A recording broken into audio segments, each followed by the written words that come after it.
رب لا إله إلا أنت خلقتني وأنا عبدك وأنا على عهدك ووعدك ما استطعت.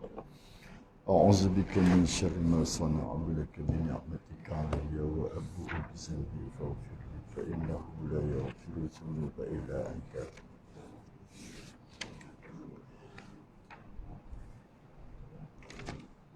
السلام عليكم ورحمة الله وبركاته. بسم الله الرحمن الرحيم. بسم الله الشافي، بسم الله الكافي، بسم الله المعافي، بسم الله الذي لا يضر مع اسمه شيء في الأرض ولا في السماء وهو السميع العليم. اللهم لك الحمد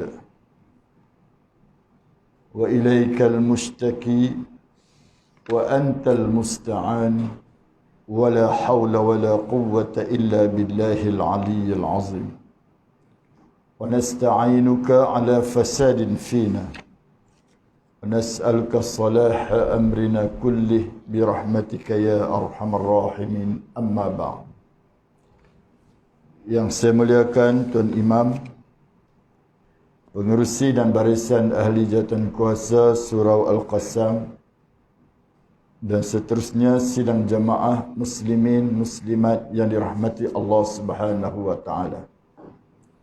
Alhamdulillah, kita bersyukur kehadrat Allah Subhanahu wa taala kerana telah mengizinkan berlakunya pertemuan kita pada malam ini.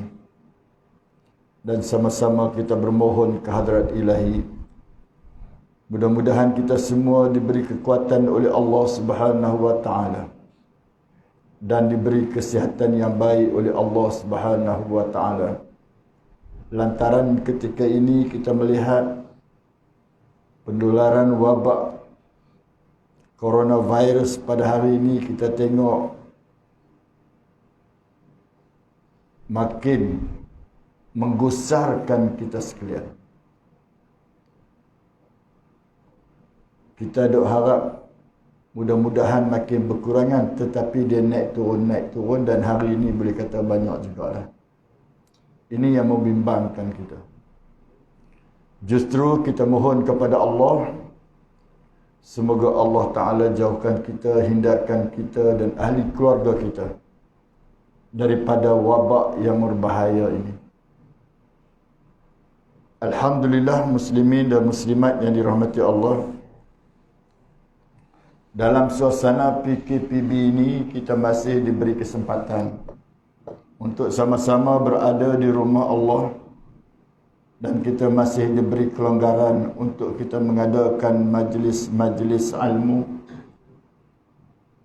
Walaupun dalam norma baharu, dalam penjarakan fizikal, dalam keadaan kita mengikut SOP yang telah ditetapkan oleh pihak berkuasa. Namun bersyukur kerana masih lagi kita diberi kebenaran, diberi kelonggaran untuk sama-sama kita berada dalam majlis yang mulia ini.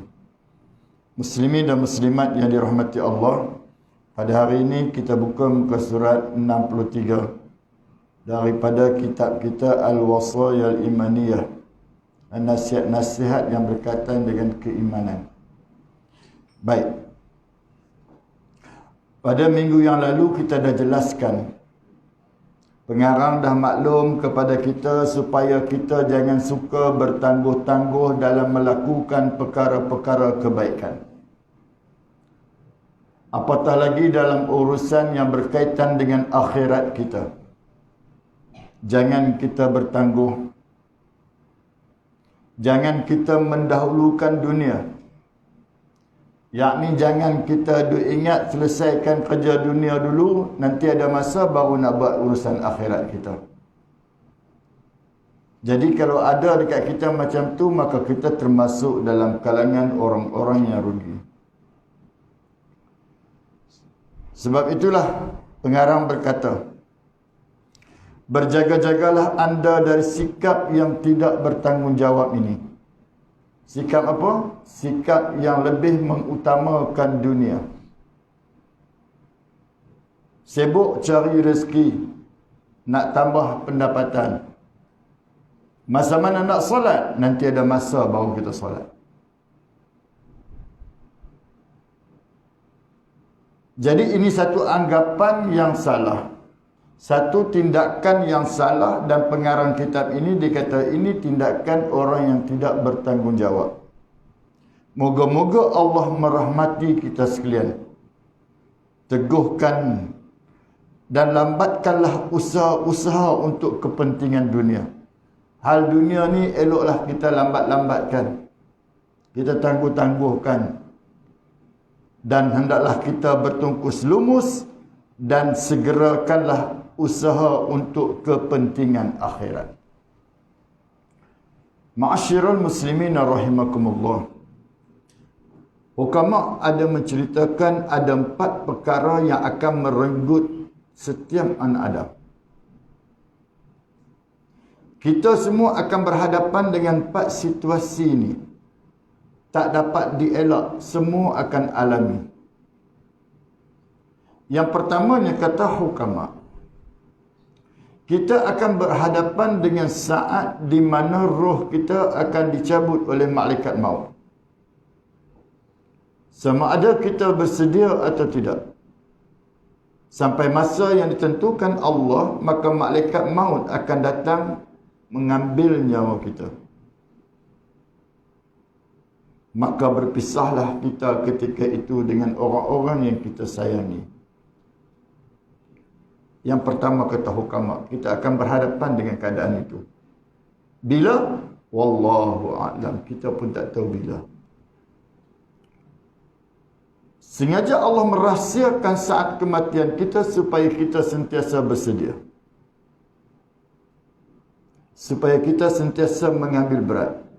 Kita tahu bahawa kita akan mati. Justru apabila kita mengetahui kita mati dan kita tak tahu bila mati, maka sewajar kita buat persiapan. Masa yang terluang kita gunakan untuk kita menambah dan meningkatkan amal kita. Dan kita bermohon kepada Allah semoga kita semua mati dalam keadaan husnul khatimah.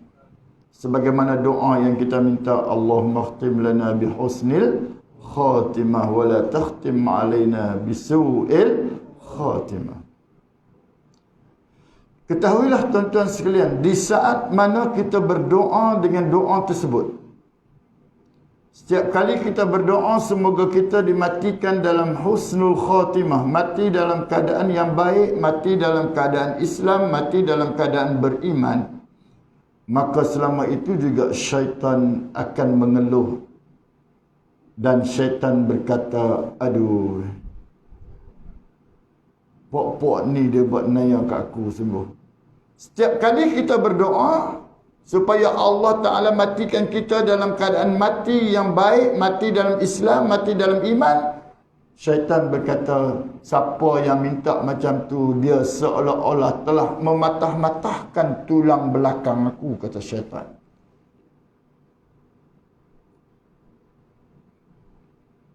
Dan kata syaitan lagi, celakalah dia kata. Celakalah manusia-manusia ini. Dan aku berharap satu hari nanti mereka akan membanggakan amalan-amalan yang mereka buat. Aku harap satu hari nanti mereka akan megah dengan amalan kebaikan yang mereka buat.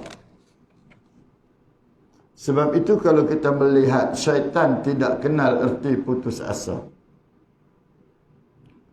Walaupun setahun dia menunggu, 2 tahun, 10 tahun, 20 tahun, dia sanggup menunggu. Apabila kita konsisten, kita istiqamah, tak mau hidup cerita kebaikan kita kepada orang, kita boleh bertahan selama 10 tahun, tak cerita kat siapa.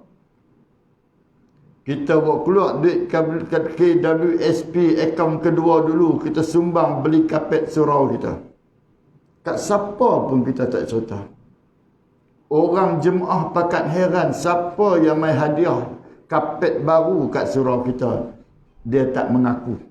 Orang tanya dia, siapa bagi haji? Entahlah, aku mai tengok, dah ada dah. Tak cerita kat orang.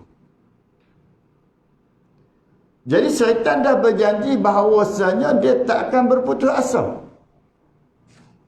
Sehinggalah 20 tahun berlalu. Apabila surau nak melantik ahli jawatan kuasa, nak cari pengurusi, nak lantik ahli jawatan kuasa surau, dan ketika itu dia berminat untuk jadi salah seorang daripada ahli jawatan kuasa. Tiba-tiba tak ada siapa pun yang sokong dia masa pemilihan. Dah 20 tahun dah berlalu. Bila tak disokong, keesokan harinya sesudah subuh di bawah pokok mempelang, maka dia mula bercerita, "Depa ni tak patut tak lantik aku." Depa tahu tak tu kapet hak depa duk semayang selama ni siapa bagi tahu? Siapa bagi kapet tu? Depa tahu tak? Tak tahu, kami sampai lah duk cari siapa bagi. Tak tahu. Aku yang bagi, tahu tak? Oh, cerita juga setelah 20 tahun berlalu. Maka ketika itu syaitan kata lega. Lega. Sebab syaitan ni duk cari jalan macam mana kita nak bangga dengan apa yang kita buat daripada amal kebaikan. Payah tuan-tuan, no? Nak rahsia kebaikan kita kat orang ni payah.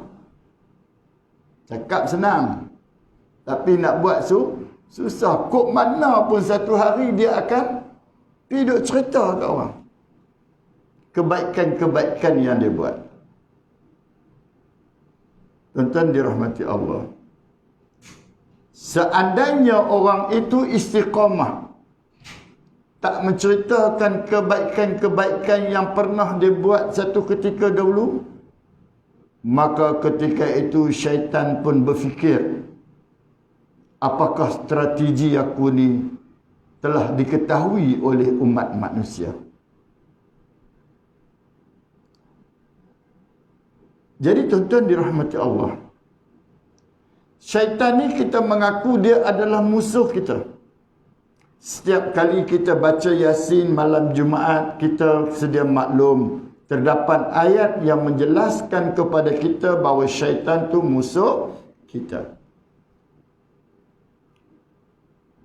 Dan kita pun akur bahawa kerja syaitan ialah untuk menyesatkan umat manusia. Tetapi ramai daripada kalangan kita yang gagal, yang kecundang, khususnya dalam bisikan syaitan laknatullahi alaih. Itu yang pertama tuan-tuan sekalian. Hendaklah kita berdoa, minta kepada Allah supaya kita mati dalam husnul khatimah. Kita tengok cerita P. Ramlee, Alibaba bujang lapuk. Matinya mati dalam iman. Walaupun bapa penyamun, tapi tetap naluri kita nak mati dalam keadaan orang yang baik. Ini fitrah naluri kita tuan-tuan sekalian. Jahat macam mana pun, tetap kita mengharapkan penghujung akhir hidup kita mati dalam keadaan beriman kepada Allah, mati dalam Islam. Jadi roh akan diambil balik oleh Allah Subhanahu wa taala. Malaikat maut akan diutus kepada kita, dan ketika itu berpisahlah kita dengan orang-orang yang kita sayang. Ini yang pertama situasi yang kita akan hadapi. Bila? Wallahu a'lam. Yang keduanya, kata hukama, segala harta benda yang kita kumpul siang dan malam selama ni,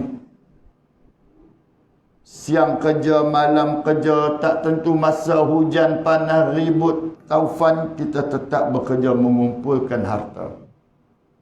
Sesungguhnya harta yang kita kumpul itu kelak akan menjadi hak ahli waris kita, tuan-tuan sekalian. Ni kita kena terima hakikat ni. Walaupun kita duk pesan aku mati ni, aku nak benda ni, buh sekali dengan aku lah, no? Sebab aku sayang sungguh. Tak ada siapa nak bubuh. Kita tak boleh nak bawa. Hatta setoken buruk yang kita sayang, kita wasiat suruh bubuh sama-sama dalam kain kapan. Pesan dekat anak, aku mati, hang bagi tahu dekat orang yang mai urus jenazah aku, setoken buruk ni aku nak pakai. Buh kat kaki aku. Tanam sekali dengan setoken buruk ni. Tak ada siapa pun nak buat. Anak main cerita dekat Tok Imam ni, pak saya wasiat suruh pakai stokin. Tok Imam kata tak pernah aku tengok orang mati bubuh stokin. Tak pernah orang buat. Nak ceritanya, walaupun stokin buruk pun kita tak boleh nak bawa pergi dalam kubur kita. Tak boleh. Tambahlah barang-barang lain, Masya Allah.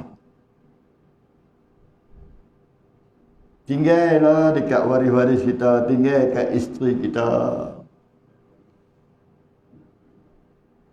Sebab saya tengok dalam satu WhatsApp tu ada seorang DJ popular dekat Kedah tu, dia kata seronok juga dia kata. Duit kita banyak-banyak, kita tahan nak makan pun berjimat, sayang duit. Nak makan tu teringin tapi sayang duit, duk simpan tak mau nak makan. Ingat bila kita mati, kita tinggal duit hak banyak tu dapat kat siapa? Dapat kat bini kita, betul tak? Tak apalah. Mau bini menikah seorang lagi, menikah lain. Dia kata kita duduk dalam kubur, duduk lipak biji mata. Duduk tengok apa? Bini kita bawa lelaki baru pergi dekat shopping complex. Sudah. Lepas tu selalu saya pesan dalam kuliah saya. Waktu macam ni kalau berasa teringin nak makan lah, no? Jangan duduk berjimat sampai tak mau nak makan. No? Nak beli buah pelam dekat tepi jalan, cari hak buruk sebab murah. 5 kilo, 10 ringgit. Dah lah mata, dah rabun. Tak tahu kata ulat banyak dalam buah pelam tu, dah makan telan dengan ulat-ulat. Pasal apa? Sayang nak keluar duit. Tak usah duk sayang lah. Tak usah duk sayang. Orang kata jangan sampai kita buat ladang anggur di atas kepala. Jangan sampai buat ladang apple atas kepala. Kerana masa tu kita tak boleh nak makan, tak guna dah tuan-tuan sekalian. Orang mai tengok dekat hospital, dekat kepala katil kita, macam-macam buah dah. Buah lai ada, buah apple ada, anggur ada, buah pelam tu. Macam-macam duduk atas kepala tu. Harum manis pun ada. Tapi nak buat macam mana? Mulut dah kena ikat dah. Nak ngangau pun tak boleh. Tu pun nasib baik orang boleh sumbat dalam lubang hidung nak masuk susu. Tidak, tak makan. Jadilah ni kita pakat-pakat. Selagi doktor kata boleh makan, kita makan. Jangan duk sayang sangat. Rezeki Allah Ta'ala bagi tu, kita gunakan, manfaatkan. Jangan duk kufur nikmat sangat sampai tak mau nak guna. Sayang sangat. Makanlah tuan-tuan, tumpang selera ni ada. Nanti selera Tuhan dah tarik balik. Tak boleh nak buat apa orang Malayang. Mai duk layak buah musangking depan tu, tapi selera tak ada, tak boleh nak buat apa dah. Tumpang ada selera ni, sapu dulu. Makan. Ibu-ibu, ingat suami nak makan apa pun masak. Nanti time dia tak boleh nak buka mulut dah, baru kita duk pergi tanya, abang cakap lah, abang nak makan apa? Cik nak masak. Yang kawan tu mulut tak boleh nak buka dah. Abang cakap, abang nak makan bubuk kacang, cik nak buat ni, tak payah. Lah ni rajin-rajin nak tanya petang-petang tu, abang nak makan apa petang ni. Buatlah. Lebih banyak benda kita boleh buat lah ni. Nak dengan tak nak. Ubi kayu, bubur nyok, cicah, okey bah. Boleh buat tu dah. Kira kepala sedap tu. Sedap. Ada yang belakang rumah tu. Cuma nak dengan tak nak buat je. Jadi saya nasihatkan pada diri saya time duduk selera ni, hantam sajalah. Makanlah. Tapi doktor kata jangan. Kalau makan ni pendek umur, tu jangan. Cakap ni doktor tak kata apa lagi, tuan-tuan sekalian kan. Doktor tak kata apa, kira okey lah, makanlah. Jangan duduk sayang sangat. Jadi harta yang banyak bila kita mati nanti kita tinggallah kat waris kita. Beruntunglah kalau kita tinggal waris tak berkelahi pasal harta kita. Nah, berapa banyak di dunia hari ini yang kita dah tengok berkelahi adik-beradik sebab apa duk berebut harta yang kita tinggal. Bukan banyak pun kita tinggal. Tapi anak-anak kita berantakan antara satu sama lain, berkelahi riuh rendah. Hang tuduh aku tuduh hang. Masya Allah. Lah ni masa kita duk hidup sebagai mak ayah ni tak apa lagi. Kita pesan dekat anak kita hak sulung nanti ayah tak ada ni, hang jaga adik elok-elok nah, hang jangan duk gaduh hampa adik-beradik. Doa cik tak gaduh cik jaga elok. Bila kita mati belum tentu lagi tuan-tuan sekalian, sebab 3 perkara ulama kata ni, dari mana kitab-kitab pun semua sebut benda yang sama. Kerana 3 benda ni manusia baik macam mana pun boleh bermusuh. Yang pertamanya kerana wanita ni boleh berkelahi, boleh bergaduh. Pasal apa? Pasal kerana wanita.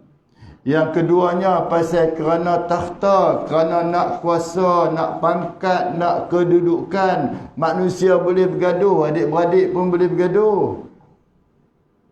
Kawan-kawan jiran sebelah rumah pun boleh bergaduh. Dia pun nak ahli jawatan kuasa masjid, yang kawan jiran sebelah pun nak mengundi menang kat kawan ni. Tak bercakap. Puncanya apa? Takhta. Kerana rebut nak jawatan. Yang ketiganya ulama kata kerana harta. Kita boleh bergaduh, boleh berkelahi tuan-tuan sekalian. Adik-beradik keluar daripada perut mak yang sama pun belum tentu mereka boleh berdamai dengan sebab harta. Berkelahi. Berkelahi tuan-tuan sekalian.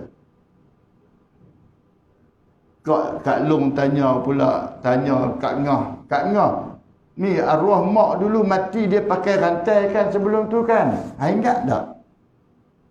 Angah kata, ingat juga mak ada pakai rantai tu. Siapa ambil yang agak-agak tu?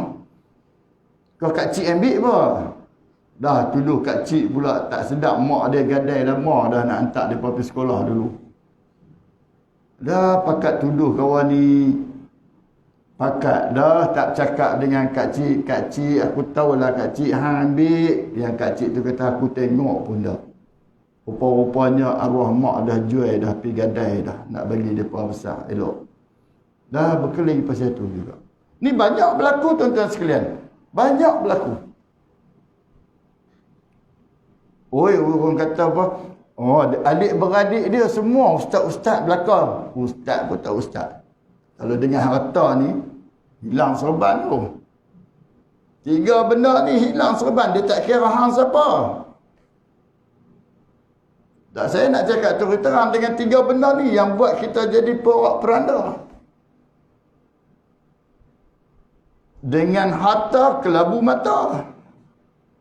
Boleh kelabu mata. Dengan wanita boleh silau mata. Walaupun serban duduk di atas kepala. Walaupun serban di atas kepala, dia boleh tangkap serban, dia buka, dia buat emas, tikat. Orang tak nampak kata dia ustaz. 3 benda ni bahaya tuan-tuan sekalian. 3 benda ni bahaya. Kalau kita tengok dalam sejarah Melayu pun berpunca daripada 3 inilah yang berantakkan orang-orang Melayu kita satu ketika dahulu. Tuan-tuan dirahmati Allah Subhanahu wa taala. Yang ketiganya, kata hukama yang kita kena hadapi, iaitulah saat di mana kita duduk di dalam kubur, maka cacing akan datang untuk memamah daging-daging kita semua ni. Hari ini kita tangkap cacing, cucuk bilik mata keluar ekor bengai ikan puyuh. Nanti satu hari nanti hang dulu cucuk mata aku, habis mata kita dia kopek tau. Nak kata apa dah, tak boleh nak kata apa dah masa tu. Hukama kata kita akan hadapi situasi tu. Cacing-cacing akan datang, ulat akan datang, makan daging-daging kita semua. Daging yang mana? Ni daging hak kita duk sayang lah ni. No ibu-ibu no. Macam-macam kulit putih pun kita pun apa lagi habak mai jenama apa semua kita beli nak bagi nampak cantik, nak bagi nampak lawa. Bila kita dah mati tak ada lah. Hak kita jaga mula-mula muka hak lembut-lembut cacing dia mai, ulat dia mai makan habis. Ni benda betul akan berlaku kata hukama. Dan yang keempat yang cukup menyedihkan kita ialah pada satu ketika nanti di akhirat para penuntut akan menuntut hak mereka di hadapan Allah Ta'ala. Mereka akan ambil habis semua pahala-pahala ibadat yang kita buat masa kita duduk di dunia. Habis pakat duk minta, pakat duk kutip, habis pahala kita. Ini bertepatan dengan hadis Nabi. Tak kala mana Nabi tanya kepada para sahabat, tahukah kamu siapakah yang dikatakan muflis? Apakah yang dikatakan muflis? Maka sahabat menjawab, al-muflisu fina man la dirhama wala mata'. Muflis pada kami ialah orang yang tak ada harta. Tak ada duit, tak ada harta, orang susah. Itu orang muflis.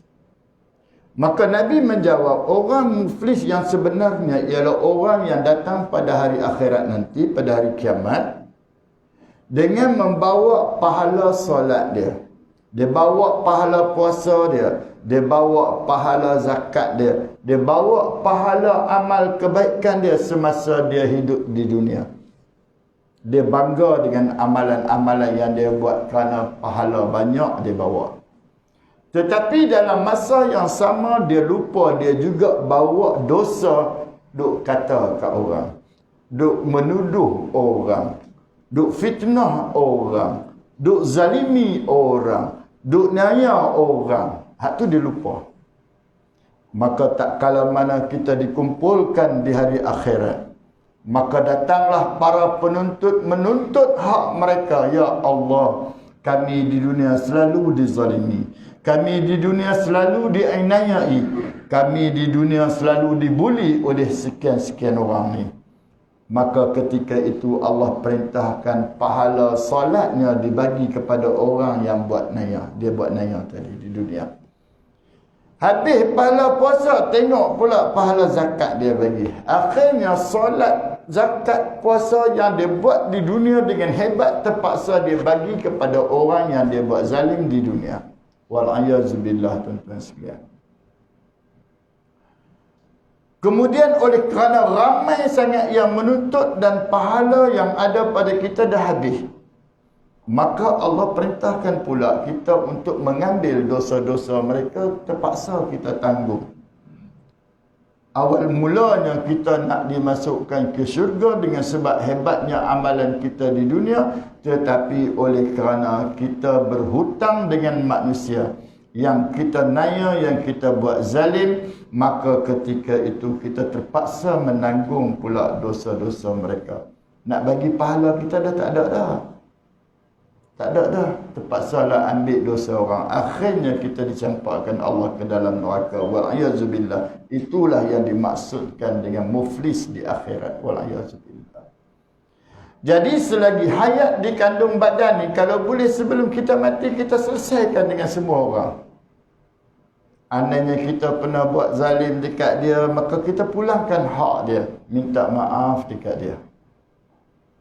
Kita pernah buat naya dekat dia, kita minta kemaafan daripada dia. Sebab apa? Sebab kita tak nak di sana. Kita bukan bawa amalan yang banyak sangat, tuan-tuan sekalian. Bukannya hebat sangat amalan kita, bawa pun cukup-cukup je kita bawa, tak lebih. Tiba-tiba di sana nanti kawan tu minta, kawan ni minta, habis tak ada apa, tuan-tuan. Habis. Ibarat tauk roti dalam kolam, ikan mai duk kutu, makan sikit-sikit sat dia habis. No? Biasa tengok kan, tauk roti canai sekeping kan. Mai tangkap-tangkap, habis tak ada apa dah. Jadi masa kita hidup di dunia kita selesaikanlah dulu, no. Jangan duk wasiat dekat anak nanti bila pak mati nanti hang cakap lah sebelum jenazah bawa pergi kubur tu. Cik nak cakap apa pak? Hang cakap lah andainya bapak saya ni ada buat dosa, buat salah, minta halal dunia akhirat. Tak mau time kita duk hidup ni kita minta lah. Bukan susah pun. Cakap senang Ustaz. Tapi masa nak buat tu syaitan duk main bisik. Woi hang pengurusi takkan nak pergi jumpa orang bawah. Dah pula tak jadi pula. Pasal apa? Nak jaga title pengurusi. Tu yang masalah. Bukan tak mau jumpa. Naluri tu nak pergi jumpa sebab kita rasa kita bersalah. Tapi bila jalan nak pergi jumpa lagi, ada rombak depan tu tak jadi. Usi rombak tu sepatut pergi jumpa orang tu. Rumah dia pukul 12. Dah pukul 9 dah keluar dah. Tak jumpa pukul 12. Pasal apa? Syaitan kata takkan hang nak pergi. Takkan hang nak mengalah. Itu masalah dia tuan-tuan sekalian. Dak ni semua orang macam tu lah. Sebab kita ni naluri kita lembut tuan-tuan sekalian. Hati kita ni lembut. Bukan keras mana pun. Tapi kadang-kadang syaitan tak pernah menyokong usaha kita. Memang kerja dia tak pernah sokong.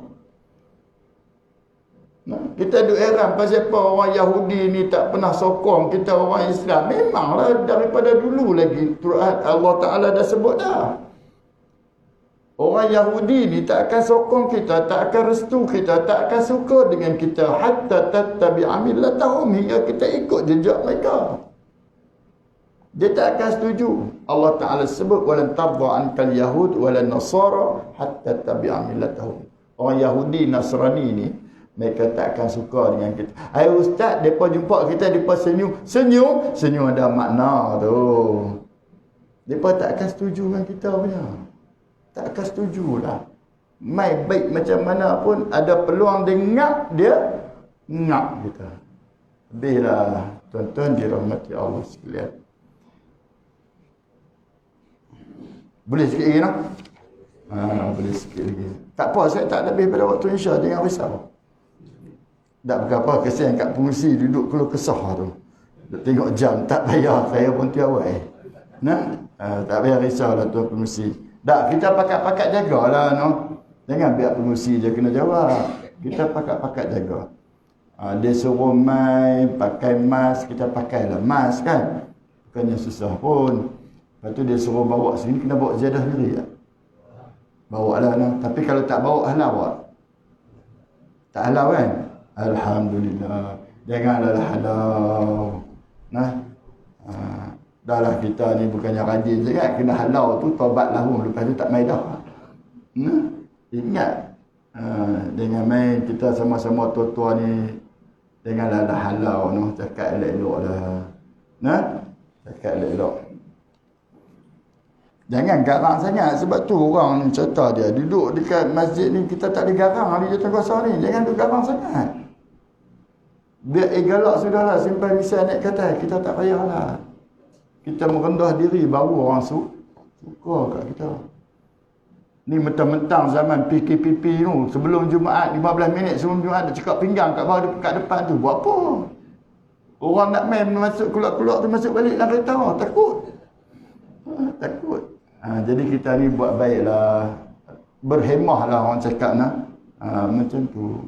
Nak cakap elok-elok. Jangan duk halau lah. Siapa tak bawa sejadah balik? Siapa kita halau budak-budak tadika pun. Ni kita cakap orang tua-tua berbahasa dah nak. Minta dulu. Sebab hari ni kita ahli Jawatankuasa 2 tahun lagi belum tentu. Kena ingat macam tu no. Dia naik turun tu. Naik turun dengan. Jadi kita baik dengan orang insya-Allah. Boleh kita ikut style macam mana Masjid Temeluk Jaya. Berjayanya mereka. Kerana AJK semua meletakkan kepentingan peribadi itu di sebelah. Dan mereka meraihkan tetamu jemaah. Sampai macam tu tuan sekalian. Okey. Kemudian dia kata, muka surat 64 pula.